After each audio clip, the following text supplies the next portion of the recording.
સુરતમાં આજે બીજા દિવસે પણ હાઈ વોલ્ટેજ ડ્રામા ચાલી રહ્યો છે, કારણ કે ગઈકાલે જ જ્યારે જોધાણી સામે આવ્યા હતા, દિનેશ જોધાણી કે જે મુકેશ દલાલના ચૂંટણી એજન્ટ છે, બંને ફોર્મ કોંગ્રેસના રદ થયાની માહિતી આપ્યા બાદ તેમણે સંકેત આપ્યા હતા કે આ બેઠક બિનહરીફ થઈ શકે છે, 8 ફોર્મ પાછા ખેંચાવાના છે ને એમાં બીએસપીના ઉમેદવાર પ્યારેલાલ ભારતી જેમણે પોલીસ પ્રોટેક્શન માંગ્યું છે, તેમનું કહેવું છે કે મારી પર દબાણ છે। સુરતમાં એમના ઘરે પહોંચ્યું છે સંદેશ ન્યૂઝ। વધુ માહિતી સાથે મનીષ પરમાર પ્યારેલાલના ઘરેથી જોડાયા છે। પ્યારેલાલે એક તરફ મનીષ પોલીસ પ્રોટેક્શન માંગ્યું છે, બીજી બાજુ વડોદરાના એમના ઘરે પોલીસ રેડ કરી રહી છે દારૂના નામે। આખરે શું થઈ રહ્યું છે, તેમના ઘરે શું માહોલ છે, ક્યાં છે પ્યારેલાલ?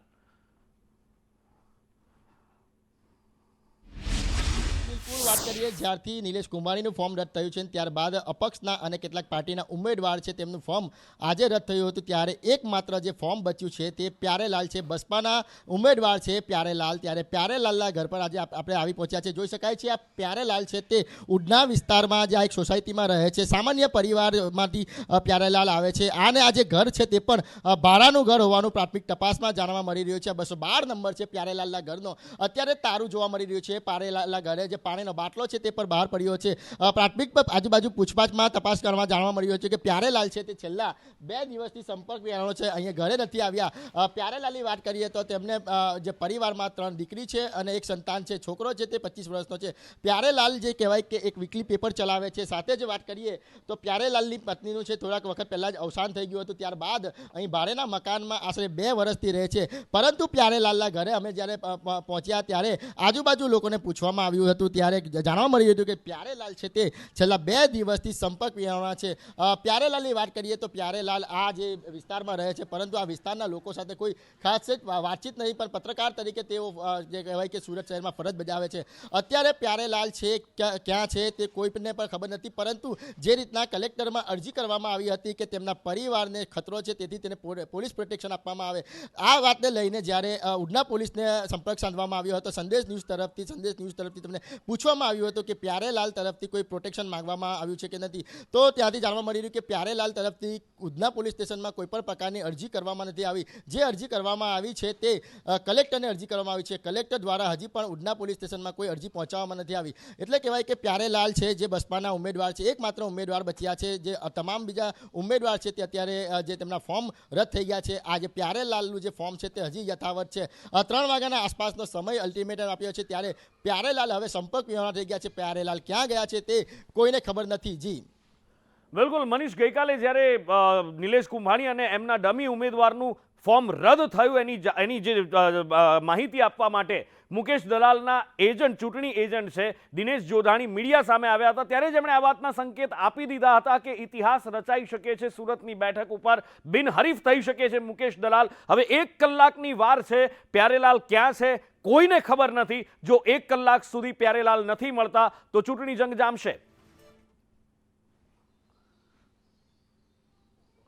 જી બિલકુલ, વાત કરીએ 1 કલાકનો સમય છે અને રસપ્રદ બની રહ્યો છે, કારણ કે બાકીના અન્ય ઉમેદવાર છે તે સરેન્ડર થઈ ગયા હોય તેવું લાગી રહ્યું છે, પોતાના ફોર્મ પાછા ખેંચી રહ્યા છે, પરંતુ આ જે પ્યારેલાલ છે 58 વર્ષની ઉંમર ધરાવે છે, તે સંપર્ક વિહોણા છે, તેમના પરિવારનો સંપર્ક નથી થઈ શક્યો, પરંતુ તેમના જે બસપાના અહીંયાના જે પ્રમુખ છે તેમને પૂછવામાં આવ્યું હતું, તેમના દ્વારા જણાવ્યું કે પ્યારેલાલને અત્યારે તેમના સંપર્કમાં રાખવામાં આવ્યા છે। બીજી તરફ સૂત્રો જાણવા મળી રહ્યો છે કે પ્યારેલાલના સંપર્કમાં કોંગ્રેસ આવી છે, સતત કોંગ્રેસ છે તે પ્યારેલાલ સંપર્કમાં હોવાનું જાણવા મળી રહ્યું છે। એટલે કહેવાય કે બસપા એટલે જે કોંગ્રેસ સંપર્કમાં હોય એટલે ઇન્ડિયા ગઠબંધનમાંથી જે પ્યારેલાલ જો ફોર્મ ભરે છે, પ્યારેલાલ જો આ નામાંકન પત્ર જે હટાવતા નથી તો ઇન્ડિયા ગઠબંધનમાંથી આ પ્યારેલાલને ટેકો મળી શકે છે અને પ્યારેલાલ છે તે ચૂંટણી લડી શકે છે આ જે મુકેશ દલાલની સામે સુરત લોકસભા પરથી। જી બિલકુલ, એટલે કે હવે જે ઇતિહાસ રચવાની વાત હતી, જે વાત હતી કે ભાઈ બિનહરીફ કરાવવામાં આવશે, પણ કોંગ્રેસ એમના સમર્થનમાં આવી હોય એવું જાણવા મળી રહ્યું છે,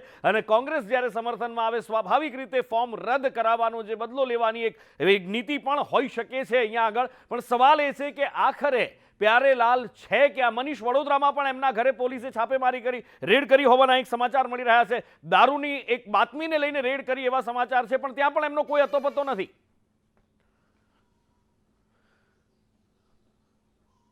જી બિલકુલ નિપુર વાત કરીએ તો અત્યારે આપણે જ્યાં ઊભા છે સ્થાનિક ઉડના પોલીસ સ્ટેશન લાગે છે ત્યાં આગળ પોલીસ ઇન્સ્પેક્ટરને પૂછવામાં આવ્યું હતું કે પ્યારેલાલ તરફથી કોઈ બંદોબસ્ત માંગવામાં આવ્યો છે, પ્રોટેક્શન માંગવામાં આવ્યું છે, ત્યારે ઉડના પોલીસ સ્ટેશનથી માહિતી આપવામાં આવી બિલકુલ હતી કે બિલકુલ મનીષા, બધા પ્યારેલાલનું- વચ્ચે એક મોટા સમાચાર સુરત કલેક્ટર કચેરી ઉપર હલચલ વધી ગઈ છે, કારણ કે ફોર્મ પરત ખેંચવાને હવે માત્ર 1 કલાકની વાર છે અને 1 કલાક સુધી જો પ્યારેલાલ નથી આવતા તો પછી ચિત્ર બદલાઈ શકે છે. કદાચ ભારતીય જનતા પાર્ટી જે બિનહરીફ કરાવવા માંગે છે એ ન પણ થઈ શકે. પણ આ બધા વચ્ચે સવાલ એ છે કે પ્યારેલાલ આખરે છે કે આ બીએસપીના ઉમેદવાર છે અને એકમાત્ર ઉમેદવાર હવે બચ્યા છે. કુલ 9 ઉમેદવાર હતા અહીંયા. આ પાર્કિંગ છે મોટા ભાઈ, અને પાર્કિંગ કરવા માટે આવ્યા છીએ. પાર્કિંગ કરીએ છીએ, ગાડી પાર્ક કરવામાં આવે. મને હું મારે શું લેવા દેવા ભાઈ હું ગાડી તો પાર્કિંગમાં જ પાર્ક કરીએ ને મોટા ભાઈ. પાર્કિંગમાં છે પણ નીરવ શાહ અહીંયા કેમ છે? પણ ગાડી તો પાર્ક કરવા માટે પાર્કિંગમાં જ આવે ને મોટા ભાઈ. અરે ભાઈ કલેક્ટર કચેરી આવવાનો અધિકાર નહીં. અત્યારે 3 વાગ્યા સુધી આ સમયે 3 નીરવભાઈ વાગ્યા અત્યારે સુધી ફોર્મ ખેંચવાનો જેમનો વિષય હતો, તો અમારે પણ ભારતીય જનતા પાર્ટીના કાર્યકર્તા તરીકે હું 24 લોકસભાનો સહ કન્વીનર છું.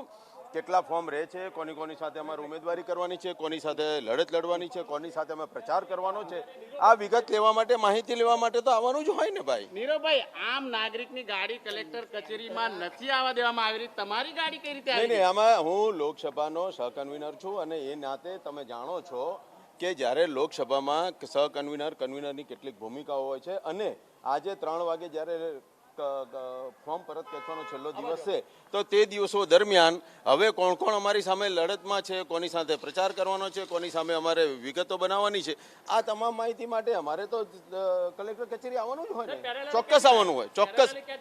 કોણ પ્યારેલાલ ભાઈ? મોટા ભાઈ, તમે મને પ્યારેલાલ સાથે જોયો છે ભાઈ? તમે જોયો મને પ્યારેલાલ સાથે? હું અત્યારે પણ એકલો ઉભો છું મોટા ભાઈ. નીરવભાઈ, ખેલા થઈ જવાનો છે કે કયો ખેલો મારા ભાઈ? અમે તો ચૂંટણીમાં લડવા ઈચ્છીએ છીએ, અમે પ્રજાની વચ્ચે જવા ઈચ્છીએ છીએ. અમે હજી એવું કહીએ છીએ કે કોઈ પણ વ્યક્તિ આવશે, અમારે ચૂંટણી લડવી છે, પ્રજાની વચ્ચે જઈશું. અને અમારે જવાનો કોઈ બાદ એટલા માટે નથી કે અગાઉની તમામ લોકસભાઓ અમે 5 લાખ કરતાં વધારે મતથી જીત્યા છીએ, ત્યારે આ બધી વાત કરીને ખેલો કરવાનો જરૂર શું અમને? અમારે કોઈ એવી આવશ્યકતા છે નહીં. અને કદાચ હજી મને એવું લાગે છે કે 2-3 ઉમેદવારો રહેશે તો અમે એમની સામે ચૂંટણી લડીશું. મને એવું લાગે છે કે 2-3 ઉમેદવાર રહેશે અને શું ડિસિઝન આવે તો 3 વાગે ખ્યાલ આવશે. 3 વાગે પહેલા ખેલા કરવાના પ્રયાસ ચાલી રહ્યા છે, એટલે નીરવભાઈ અહીંયા અરે મોટા ભાઈ, ખેલા કરવાના હોય તો ક્યાં કરે? કલેક્ટર કચેરીમાં થોડા કોઈ ખેલા કરે? હું તો અહીંયા કલેક્ટર કચેરીમાં તમામ વિગતો લેવા માટે આવ્યા છે કે હવે અમારે કોની સામે પ્રચાર કરવાનો.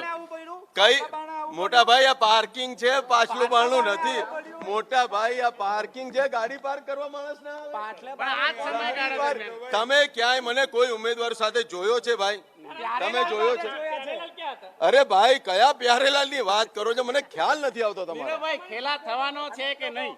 મોટા ભાઈ, હવે મેં જે આપને કહેવાનું તો કહ્યું. બાકી હવે મુકેશભાઈ, વિનર થાય છે કે નહીં? તમારી સામે છે કે અહીંયા નીરવ જે છે, નીરવ શાહ કંઈ બોલવા તૈયાર નથી. એવું કહે છે કે હું પાર્કિંગ કરવા આવ્યો છું અને મારા ફોર્મની ચકાસણી માટે આવ્યો છું. ગોલ જવાબો આપવામાં આવી રહ્યા છે. પરંતુ એક વાત જે કે સુરત લોકસભા બેઠક બિનહરી તરફ જઈ રહી છે. નીરવ શાહજી જે માજી મેયર સ્પષ્ટ ના પાડી રહ્યા છે કે આવું ખ્યાલ નથી. કલેક્ટર શ્રી એનો જવાબ આપે છે. માન્ય ચૂંટણી અધિકાર 3 વાગ્યાનો કઈ ટાઈમ છે મને સમાચાર છે. નીરવભાઈ, ખેલા થઈ ગયો છે. ના, અમારી મહેનત તો ફિલ્ડમાં લાવશે, કારણ કે 5 લાખ કરતા વધારે મતથી જોતું. ખેલા કરવામાં મહેનત લાગી 7 લાખ કરતા વધારે લીડથી અમે જીતીશું મોટા ભાઈ. ભાઈ, બિનહરીફ તો 3 વાગે ખ્યાલ આવશે શું થઈ શકે છે. અરે ચૂંટણી લડવા માટેની અમારી તૈયારી છે. કોઈ નહીં લડવા તૈયાર છે એ મારો વિષય નથી મોટા ભાઈ. નીરવભાઈ, તમે હસી રહ્યા છો, એનો મતલબ ખેલા થઈ ગયો હું છે. અત્યારે પણ હસીશ, કાલે પણ હસીશ, કારણ કે 7 લાખ કરતા વધારે મતથી અમારી લીડથી અમે જીતવાના છીએ. અત્યારે પણ અમારા ઉમેદવાર ફિલ્ડમાં છે, પ્રચારમાં છે. અત્યારે પણ કતારગામમાં અમારી રેલી ચાલુ છે અને અમે એ જ રીતે અમે પ્રજાની સાથે જોડાયેલા રહીશું અને ફિલ્ડમાં જોડાયેલા રહીશું, જમીનથી જોડાયેલા રહીશું. અમે પાર્કિંગ કરવા માટે, ગાડી પાર્ક કરવા માટે કોઈ પણ વ્યક્તિ આવી સમાચાર શકે. તો આપો, સારા સમાચાર તો આપો. એ તો કલેક્ટર, ચૂંટણી અધિકારી શ્રી આપે. કંઈક તો આપો, થોડાક ચૂંટણી અધિકારી શ્રી આપી શકે મોટા ભાઈ, મારો આ વિષય સમય નથી. તમે અહીંયા છો કલેક્ટર પણ કચેરીની પાસે. કલેક્ટર કચેરી અમે તમને મેં કહ્યું હું લોકસભાનો સહકન્વીનર છું, મારો અધિકાર છે જાણવા માટેનો. 3 વાગે જ્યારે આ વિષય પૂરો થાય તો અમારે કઈ કઈ પાર્ટીની સામે લડવાનું થશે એ વિષય જોવાનો છે અમારે. પણ નિરયભાઈ 3 વાગ્યાનો હવે થોડો સમય બાકી છે. હા, તો 3 વાગે તમે ચૂંટણી અધિકારીને મળી શકો છો ને. માન્ય ચૂંટણી અધિકારી શું કહી શકશે? મોટા ભાઈ, એ મારો વિષય નથી ને. 3 વાગે અરે ભૂષણ,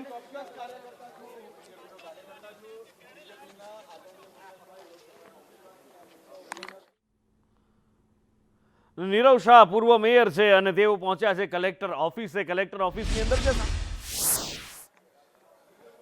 સુરત લોકસભા બિનહરીફ સંદેશ ન્યૂઝનો અહેવાલ સત્યની સાથે સામે આવી રહ્યો છે. બિનહરીફ જ જવાની છે. સૂત્રો દ્વારા જાણવા મળી રહ્યો છે કે પ્યારેલાલ હાલ સુરત કલેક્ટર કચેરી ખાતે ક્યાંક તો પહોંચી ગયા છે. નીરવ શાહ માજી ડેપ્યુટી મેયર કંઈ બોલવા તૈયાર નથી. ફરી એકવાર જણાવું છું, સુરત લોકસભા દેશના અંદર ઇતિહાસ બનાવશે અને કોઈ પણ મતદાન નહીં થશે. આ વાત પર સવારથી સંદેશ ન્યૂઝના અહેવાલ ચાલી રહ્યા છે. પ્રથમવાર દેશમાં આઝાદી બાદ એક ઇતિહાસ બનશે. સુરત લોકસભા બેઠક પર મતદાન નહીં થશે. સુરતીઓને મતદાન કરવાનો વારો નહીં આવશે, કારણ કે 9 પૈકીના 8 ઉમેદવાર પોતાના ફોર્મ ખેંચી લેશે. જી બિલકુલ આઝમ, પ્યારેલાલ પહોંચી ગયા હોવાની વાત સામે આવી રહી છે. ક્યાંથી શું સૂત્રો તરફથી શું માહિતી મળી રહી છે? કારણ કે નીરવભાઈનું પણ ત્યાં આગળ હાજર હોવું, નીરવ શાહનું પાછલા બારણેથી અંદર જવાનો કદાચ એ પ્રયાસ કરી રહ્યા હતા અને મીડિયાના હાથે તેઓ ઝડપાઈ ગયા છે. હવે કોઈ ફોડ પાડવા સ્વાભાવિક રીતે તૈયાર ન થાય, કારણ કે જે પ્લાનિંગ ઘડાયું હોય, જે કરાયું હોય એને ક્યારેય પણ મીડિયાની સામે નહીં આપે. પણ પ્યારેલાલ છે કે કેમ, એના વિશે શું માહિતી મળી રહી છે અંદર ખાને? આપણે નીરવભાઈથી પાછા વાત કરીશું. નીરવભાઈને પૂછીશું. નીરવભાઈ, તમને ફરી એકવાર પૂછીશ, તમે આજે અહીંયા કેમ આવ્યા છો? હું હજી પણ કહું છું, આ પાર્કિંગ કરવાની જગ્યા છે કલેક્ટરમાં અને 3 વાગ્યા સુધી ફોર્મ ખેંચવાની છેલ્લી તારીખ છે.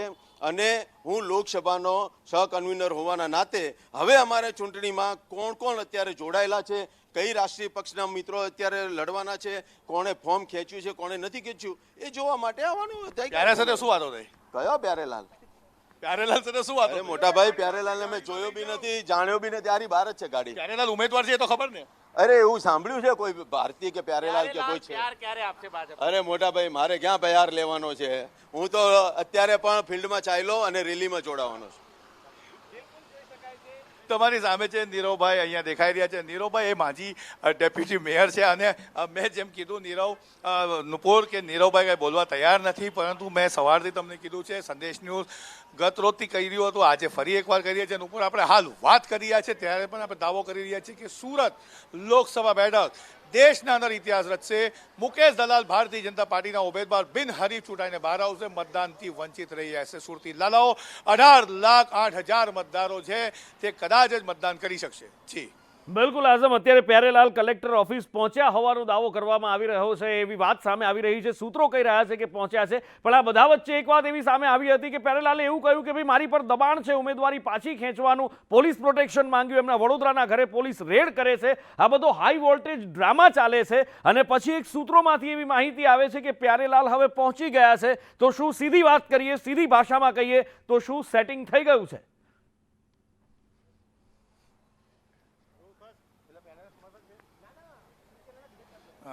આઝમ,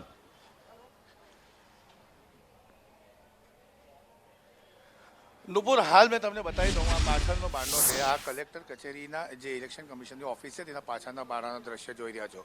એમને જે કીધું એ વાસ્તવિકતા છે. અહીંયા પાછળ પાર્કિંગ પણ દેખાઈ રહી છે, પરંતુ નીરવ શાહે કાર અંદર પાર્ક નહીં કરી હતી, એ પણ એક સવાલ છે. નીરવ શાહ તમારી સામે છે કે નુપુર, હું એમના સાથે ચાલતો બહાર ગયો, એ રોડ સુધી મને લઈને ગયા અને ત્યારબાદ એમની કારની વાર જોતા હતા. નીરવ શાહનો દાવો છે.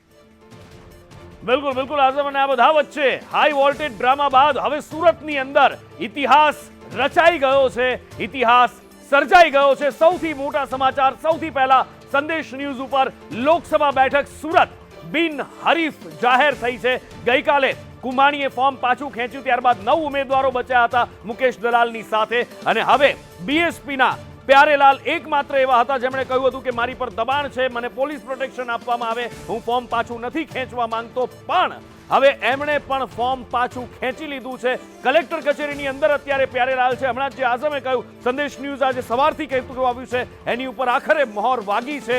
પ્યારેલાલ ભારતીય પણ એકમાત્ર બચ્યા હતા છેલ્લા બીએસપીના ઉમેદવાર કે જેમણે ફોર્મ પાછું નહોતું ખેંચ્યું. હવે એમણે ફોર્મ પાછું ખેંચી લીધું છે. મુકેશ દલાલ સામે 8 ઉમેદવારો બચ્યા હતા. 8 ઉમેદવારોએ ફોર્મ પાછું ખેંચી લીધું છે અને 18 લાખ કરતા વધારે 18,08,000 જે મતદાતાઓ છે આ વખતે સુરતી લાલાઓ મતદાન લોકસભા માટે નહીં કરી શકે, કારણ કે મુકેશ દલાલ બિનહરીફ જાહેર થયા છે.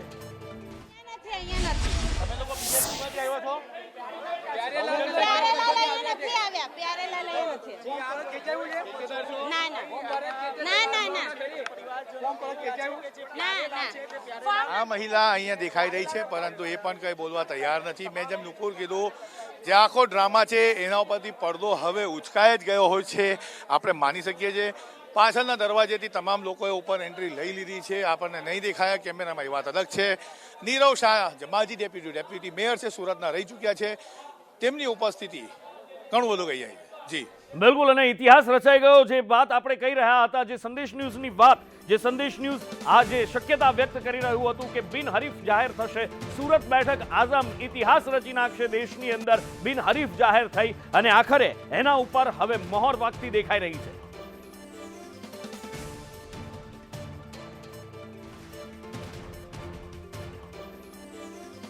આઝમ, નુપુર, મેં સવારથી કહી રહ્યો હતો, દેશમાં ઇતિહાસ બનશે સુરત લોકસભા બેઠક. સંદેશ ન્યૂઝ તમારી સાથે, સત્યની સાથે. આપણે આ તરફથી પણ દોડીને હવે જોવું પડશે કે પ્યારેલાલ કઈ બાજુ ગયા છે, કારણ કે પ્યારેલાલની પાછળ પણ ઉપસ્થિતિ હોઈ શકે અને પ્યારેલાલ હાલ જે છે તે પાછળના દરવાજેથી પણ આવ્યા હોય તેવી શક્યતાઓની વચ્ચે આપણે જોવાનું છે. આપણે દોડી રહ્યા છીએ અત્યારે, કારણ કે પ્યારેલાલ પાછળના દરવાજેથી આવ્યા હોય ઉપર જવા માટે. પરંતુ મેં તમને કીધું, પ્યારેલાલ પોતાનો જે ફોર્મ છે તે ખેંચવા માટે આવ્યા છે અને હાલની પરિસ્થિતિ જે છે કલેક્ટર કચેરી ખાતે એ જ બતાવે છે કે પ્યારેલાલ કા છે.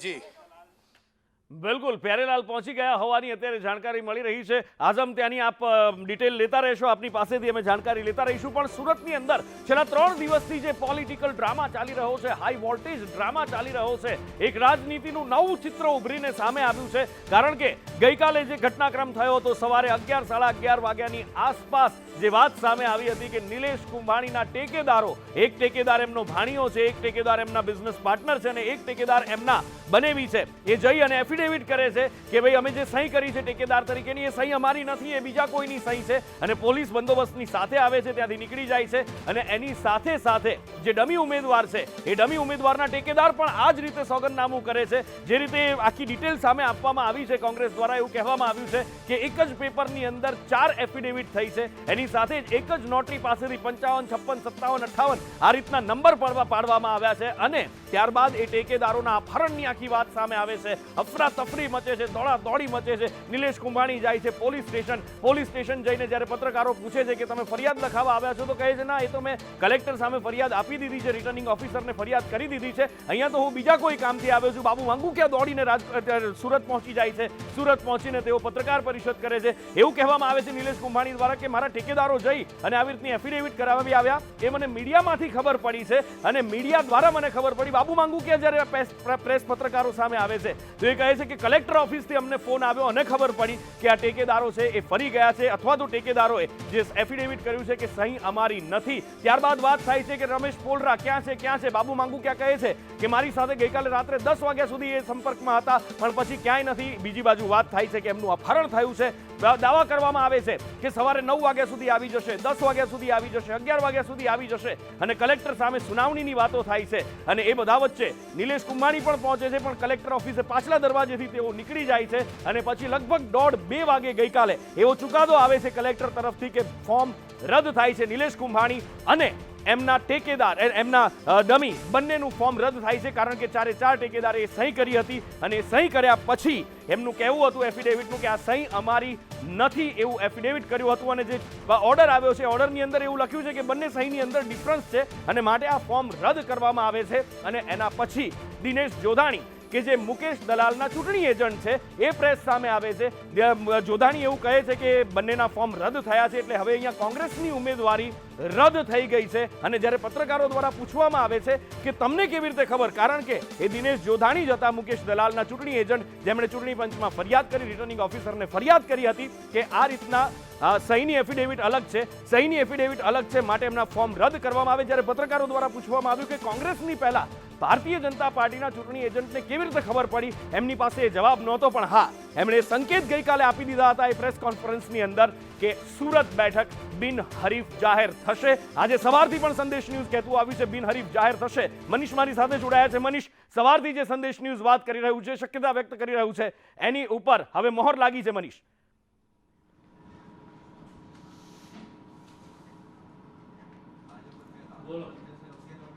હલ હલ હલ હલ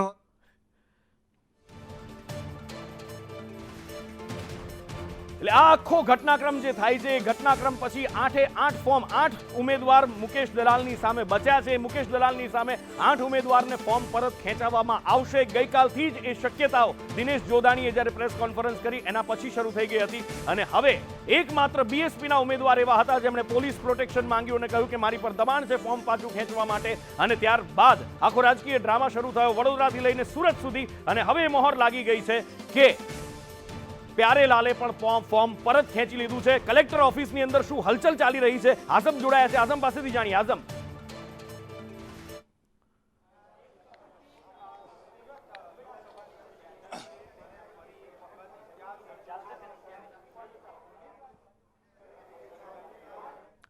મારા સહયોગી કશ્યપ મારી સાથે જોડાયા છે. ભારતીય જનતા પાર્ટીના નેતા યમલ વ્યાસ છે. કશ્યપ, સીધો સવાલ યમલભાઈને થાય કે ખેલ પાડી દેવામાં આવ્યો. બિલકુલ, યમલભાઈ વ્યાસ સાથે વાત કરીશું. યમલભાઈ, જે પ્રમાણે સુરતમાં બિનહરીફ ઉમેદવાર જાહેર થયા છે, ખેલ પડી ગયો એવું કહેવાય? સુરતમાં કોંગ્રેસ પાર્ટી જે મુખ્ય વિરોધ પક્ષ છે એમણે લાપરવાહી કરી હતી એમના. અને આ કોંગ્રેસ માટે આ પહેલી વખત નથી બન્યું. ભૂતકાળમાં અનેક જગ્યાએ એમના મેન્ડેટ લઈને જતા રહ્યા હોય દાવેદારો અને સમયસર રજૂ ન કરી શક્યા હોય, એવા અનેક દાખલા ગુજરાતના રાજકારણમાં બનેલા છે. એટલે કોંગ્રેસ પહેલેથી એમને ખબર પડી ગઈ છે કે આ 26 સીટોમાં એમનું કોઈ ભવિષ્ય નથી. એટલે એમની જે ચૂંટણી લડવાની જે તૈયારીઓ છે એમાં જ કચાશ છે, આ સ્પષ્ટ દેખાઈ રહ્યું છે. ગઈકાલે નિલેશ કુંભાણીનું જે પ્રમાણે તેમના ઠેકેદારો છે તે ના પહોંચી શક્યા કલેક્ટર કચેરીને, ત્યાર પછી એક વાત એ સામે આવતી હતી કે આ આખો જે ખેલ થયો તેની પાછળ ક્યાંક ભાજપ છે. શું કહેશો? ભારતીય જનતા પાર્ટી જ્યારે પણ ચૂંટણી લડે, અમારી જ્યારે 2 સીટ હતી પાર્લામેન્ટમાં ત્યારે કે આજે અમે ચૂંટણી લડીએ ત્યારે અમારી લાઈન લાંબી કરવા માટે લડીએ છીએ. અમારો જે મેસેજ છે એ લઈને લોકો પાસે જઈએ છીએ. અમે વિરોધ પક્ષ શું કરે છે એ અમે જોતા નથી. અમે અમારા જે પણ મેસેજ છે, જે અમારું જે પાર્ટીની જે પણ નીતિ છે એ લોકો સમક્ષ લઈ જઈએ છીએ. અને એની તૈયારી અમે 2 મહિના 3 મહિનાથી કરી દીધી હતી અને કામ ચાલુ થઈ ગયું હતું. લોકસભા ચૂંટણી જાહેર થઈ ત્યારથી ભાજપ કહેતું હતું ગુજરાતમાં ખૂબ સારું વાતાવરણ છે, 26માંથી 26 સીટો જીતીશું, અને ત્યારબાદ હવે આ સુરતની સીટ બિનહરીફ. સુરતની સીટ બિનહરીફ થઈ એ અમને આનંદની વાત છે. અને એમાં કોંગ્રેસ પાર્ટીએ પોતે ઇન્ટ્રોસ્પેક્શન કરવાનું છે. મારે કંઈ કહેવાનું રહેતું નથી. ભારતીય જનતા પાર્ટી તમામ 26 સીટો જોરથી લડવા માટે તૈયાર છે અને તૈયાર હતી. હવે 25 સીટો ઉપર અમે અમારી શક્તિ લગાડીશું. આપનું શું માનવું છે, ચૂંટણી યોજાવી જોઈએ કે આ જ રીતે બિનહરીફ ચૂંટણીઓ થવી જોઈએ? ભારતીય જનતા પાર્ટી જો સંપૂર્ણપણે લોકશાહીમાં માનતો પક્ષ છે. ચૂંટણીઓ ચોક્કસ થવી જોઈએ, થાય છે. અને ચૂંટણીમાં અમે લડીએ છીએ, જીતીએ છીએ, હારીએ છીએ. અને ભારતીય જનતા પાર્ટી સતત પોતાનું કામગીરી વધારે ને વધારે સારી થાય, લોકો સુધી વધારે ને વધારે સારી રીતે પહોંચી શકીએ એનો પ્રયત્ન અમે કરતા હોઈએ છીએ. તો જે પ્રમાણે યમલ વ્યાસ છે તે કહી રહ્યા છે કે અત્યાર સુધી 26 સીટ ઉપર અમે અમારી તાકાત લગાડી હતી, પરંતુ સુરત સીટ છે તે હવે બિનહરીફ થઈ છે અને હવે ભાજપ તેની તાકાત છે તે 25 સીટ ઉપર લગાડશે. અને તે તમામ નુપુર આવું તમારી પાસે. કશ્યપને મારે એક સવાલ પૂછો કે કશ્યપ, ભારતીય જનતા પાર્ટીના નેતાઓ તમારી સાથે છે, પૂછો, કારણ કે રાજકીય ગલિયારોમાં જે ચર્ચા ચાલી રહી છે કે એની પાછળ ભારતીય જનતા પાર્ટીની એક ઓપરેશન લોટસ માટેની જે ટીમ લાગી હતી એમાં કેટલાક ધારાસભ્યો પણ હતા જે મૂળ આંદોલનકારી નેતાઓ હતા. કશ્યપ, પૂછો ભારતીય જનતા પાર્ટીના નેતાઓ સાથે કે ફાઇનલી એમાં તમારી જીત થઈ ગઈ. એ નેતાઓ કોણ હતા કે જેમણે આખું ઓપરેશન પાર પાડ્યું? કશ્યપ, આ જે આખી સીટ બિનહરીફ થઈ છે. ગઈકાલે જે નિલેશ કુંભાણીનું પણ ફોર્મ પરત ખેંચાણું, ઓપરેશન લોટસ જે ભાજપ છેલ્લા ઘણા સમયથી ચલાવી રહી છે, અને આ જે સુરતમાં સીટ બિનહરીફ થઈને તેમાં ભાજપના કેટલાક જે ધારાસભ્યો છે તે પણ ઇન્વોલ્વ હતા, શું કહેશો? હું એવું માનું છું કે આ પ્રકારની વાતો ખાલી એમની હતાશા માટે થઈ છે. હવે એને ફેલાવવા માટે ફેલાતી રોકવા માટે આ કોંગ્રેસ પાર્ટી કરી રહી છે. ભારતીય જનતા પાર્ટી, મેં આપને કહ્યું તેમ, એ સતત પોતાની લાઈન લાંબી કરવાનો પ્રયત્ન કરે છે. પોતાનો મેસેજ લોકો સુધી લઈ જવાના પ્રયત્નમાં તમામ કાર્યકર્તા લાગેલા છે, આખા ગુજરાત રાજ્યના અને આખા દેશના.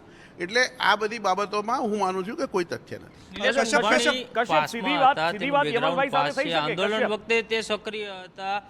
બરાબર, સીધી વાત થઈ શકે યમલભાઈ સાથે. તે સક્રિય હતા અને બિલકુલ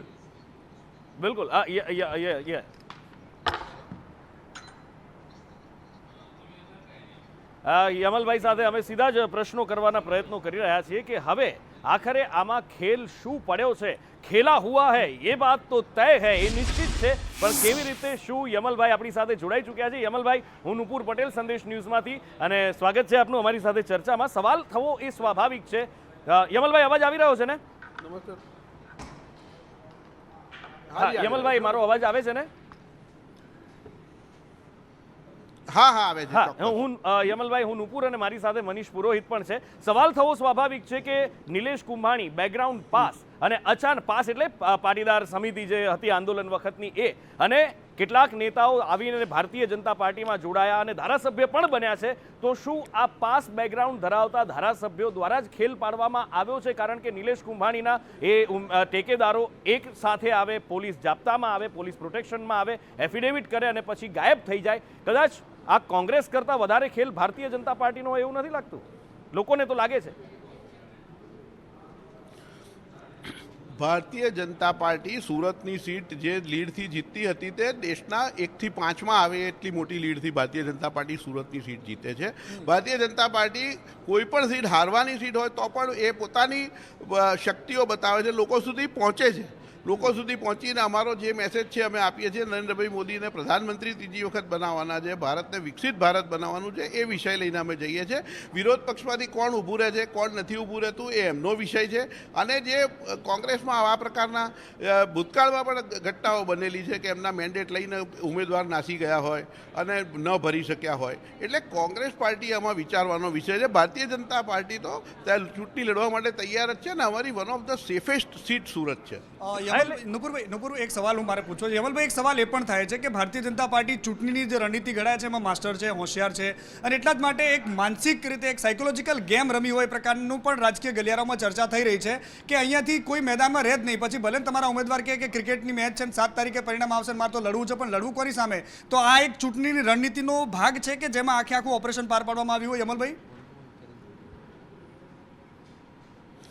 બિલકુલ જ નહીં મનીષભાઈ. આ બહુ સ્પષ્ટ છે કે ભારતીય જનતા પાર્ટી તો 26 અને ભારતમાં જે કંઈ પણ સીટો અમે લડીએ છીએ એ બધી જ સીટોમાં અમે જે કંઈ મતદાનની તારીખ સુધી દરેક કાર્યકર્તા મતદાન પૂર્ણ થાય ત્યાં સુધી કામ કરવા માટે સજ્જ છે, તૈયાર છે. અમારી રણનીતિ એ જ હોય છે કે વધુમાં વધુ મતથી ભારતીય જનતા પાર્ટીના ઉમેદવારને જીતાડવા, કમળને જીતાડવું, અને એ સ્ટ્રેટેજી સાથે જ અમે તૈયાર હતા. હવે જો આ સંજોગો આવા ઊભા થાય તો એ વિરોધ પક્ષે વિચારવાનો વિષય છે, ભારતીય જનતા પાર્ટી ને. યમલભાઈ, સંજોગો ઊભા થાય કે ઊભા કર્યા એ સવાલ છે. જો નિલેશ કુંભાણી ભવિષ્યની અંદર ભારતીય જનતા પાર્ટીમાં આવે, એ કેસરીયો ખેસ પહેરે, ત્યારે પણ આપના શબ્દો આ જ રહેશે.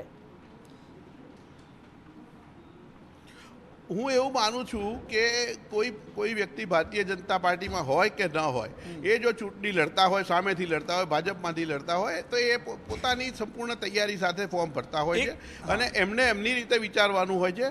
ભારતીય જનતા પાર્ટીના કાર્યકર્તા એમની રીતે કામ કરતા રહે છે. એ ટેકેદારોના નામ યમલભાઈ બહુ ચર્ચામાં છે, કારણ કે કોંગ્રેસના જે નેતાઓ છે એમનું કહેવાનું છે કે ભાઈ કુંભાણીના ટેકેદારો જે છે એમના નામ, એમની સાઇન ખોટી છે, એ વાત સુધી એમના નામ તો એમના ઉમેદવારને ખબર હોય, ભારતીય જનતા પાર્ટીના નામ કેવી રીતે ખબર પડી? એક જ જગ્યાએથી પ્રિન્ટિંગ થાય છે, 3 લોકો એક જ જગ્યાએ નોટરી કરાવે છે, એક જ જગ્યાએથી આખી પ્રોસેસ ચાલે છે, અને કોંગ્રેસનો સીધો આરોપ છે કે એમાં ભાજપે આખો ખેલ કર્યો છે.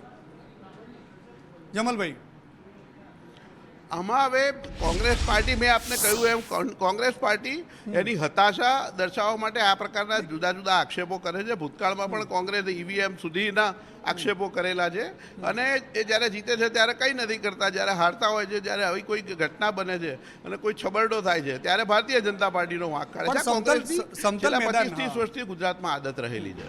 પણ સમતલ મેદાન જ નહીં રહે યમલભાઈ, તો પછી ફાઇટ કેવી રીતે થશે? આ તો એક જંગ છે યાર. આ એક એવો ખેલ છે કે જેમાં બંને ખેલાડી હોવા જરૂરી છે. ખેલાડી જ નથી ને ચૂંટણી જીતી જવાનું, આ કેવા પ્રકારની ચૂંટણીની રણનીતિ છે? આમાં તો એ વિરોધ પક્ષને વિચારવાનો વિષય છે. ભારતીય જનતા પાર્ટી તો સમતલ મેદાન કોઈ ઇલેક્શન કમિશને કર્યું છે, એની ઉપર ઇલેક્શન કમિશનના નિયમો પ્રમાણે ભારતીય જનતા પાર્ટી ચૂંટણી લડી રહી છે, લડવા માટે તૈયાર